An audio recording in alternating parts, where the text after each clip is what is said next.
সমুদ্র আমাদের জন্য অপেক্ষা করছে তার উপহার নিয়ে। আমরা সেই উপহারটা তার কাছ থেকে আনতে যেতে পারিনি এখনো।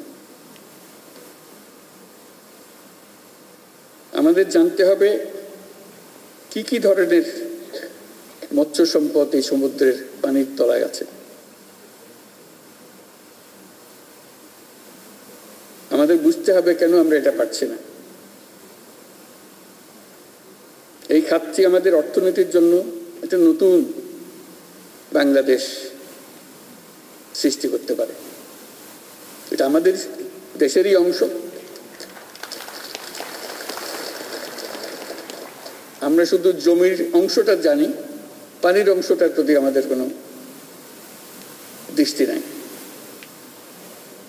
এটা জমির যে বাংলাদেশ তার চাইতে আরো বড় পরিমাণ দেশ আমাদের, কিন্তু আমরা অবহেলা করে যাই। সেটা যে আছে স্বীকারও করি না। সেটি সম্পদ নিয়ে অপেক্ষা করছে, সেটাও আমরা স্বীকার করতে রাজি না।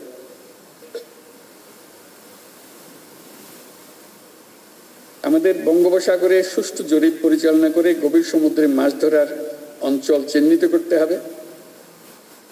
এটা শুধু বেশি মাছ ধরার বিষয় নয়, এটা একটা ইন্ডাস্ট্রি গড়ে তোলার বিষয়। এটা শুধু আমরা খাবো তা না, পৃথিবীর অন্যান্য মানুষের দেশ আমাদের এই মাছ খাবে। আমাদের সেই সম্পদ আছে, শুধু হাত বাড়িয়ে নেওয়া। সে হাত বাড়িয়ে নেওয়াটা আমাদের হয়ে ওঠেনি পর্যন্ত।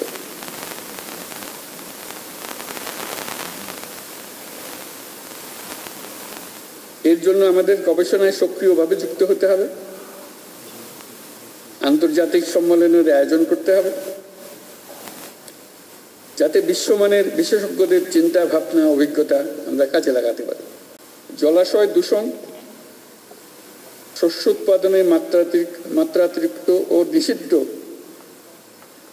বালাইনাশক ব্যবহার সমানে ব্যবহার করে যাচ্ছে। তামাক চাষ মৎস্য উৎপাদনের উপর ক্ষতিকর প্রভাব ফেলছে।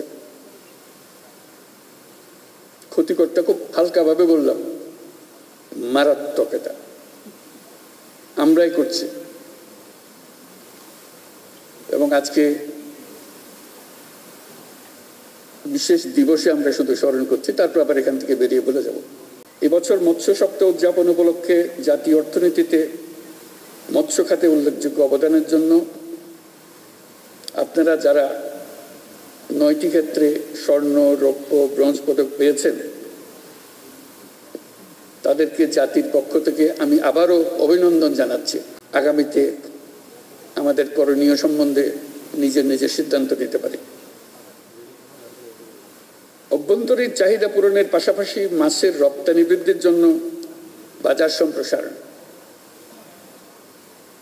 পণ্য বহুমুখীকরণ, ভ্যালু এডিশনের জন্য গবেষণা সহ অন্যান্য কার্যক্রম চালিয়ে যেতে হবে।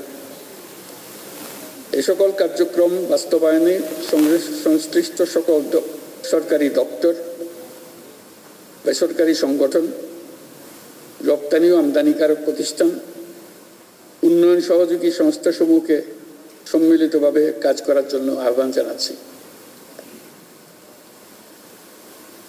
দেশের সবার প্রতি আহ্বান জানাই,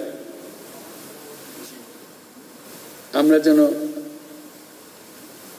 প্রকৃতির এই অবদানকে সম্মান জানাতে শিখি এবং বাংলাদেশকে প্রকৃতির প্রতি সদয় হতে শিখি এবং সকলে ঐক্যবদ্ধভাবে সেটা করি, প্রকৃতির প্রতি সদয় হওয়ার। কারণ প্রকৃতি আমাদেরকে এই সুযোগটা দিয়েছে। নাহলে এই বাংলাদেশে 18 কোটি মানুষ খেয়ে পরে শুধু বেঁচে থাকা না, এগিয়ে যাবার কোনো কথাই ছিল না। প্রকৃতি আমাদের সেই ব্যবস্থাটা করে দিয়েছে এবং আর সুযোগ সৃষ্টি করে দিয়েছে।